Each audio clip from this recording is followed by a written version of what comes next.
В Джайравском районе Ингушетии за право стать лучшей командой по альпинизму борются сильнейшие скалолазы страны. Там начался второй день основного этапа чемпионата России по альпинизму в техническом классе. С раннего утра большинство команд отправились покорять вершину горы Цейлуам.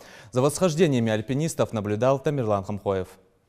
12 команд из разных регионов России, в том числе и нашей республики, который день штурмуют горные массивы Ингушетии. Для них у подножия горы специально оборудовали альп-лагерь. В то время как одни альпинисты, уже выбрав для себя маршруты, поднимаются к цели, другие только собираются стартовать. Для начала мы выбираем маршрут, смотрим его описание, если оно есть, если это не первый проход, если первый проход просто смотрим на стенку, осматриваем и примерно прикидываем вообще, сколько мы дней будем его лезть, каким составом, какая тактика, то есть можно немножко обработать, снизу походить, либо сразу залезть там с платформой совсем. Затем мы вот конкретно подбираем под каждый маршрут определенное снаряжение, то есть ведь разные маршруты требуют разное количество снаряжения и различные приемы. Команда из Кирова также готовится к предстоящему восхождению. Они планируют выйти через 2 дня, но уже сейчас готовят и проверяют снаряжение, без которого альпинистам никак. Команда уже более 13 лет вместе покоряет горные высоты. Казалось бы, с таким опытом можно с легкостью пройти любые маршруты, но все не так просто. Альпинизм такое дело легко, не бывает, если легко, им, как правило, не занимаются. Поэтому даже на простых маршрутах, на двойках, на тройках есть всегда риск, что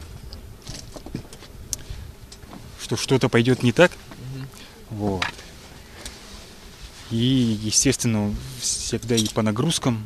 По результатам предыдущего этапа под названием «Школа» команды методом жеребьевки выбрали для себя маршруты разных категорий сложности. Их здесь 17, 5 из которых первопроходы. Главная цель – показать лучшее время. Судьи внимательно наблюдают за участниками в бинокль, следят, чтобы не было отклонений от маршрута. За нарушение начисляются штрафные минуты. Здесь также фиксируют время прохождения маршрута от старта и до финиша. Эта стена чем хороша?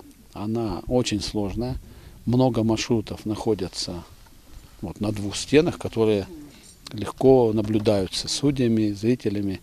Поэтому это уникальная стена на Кавказе. Здесь выступают спортсмены не ниже 1-го спортивного разряда.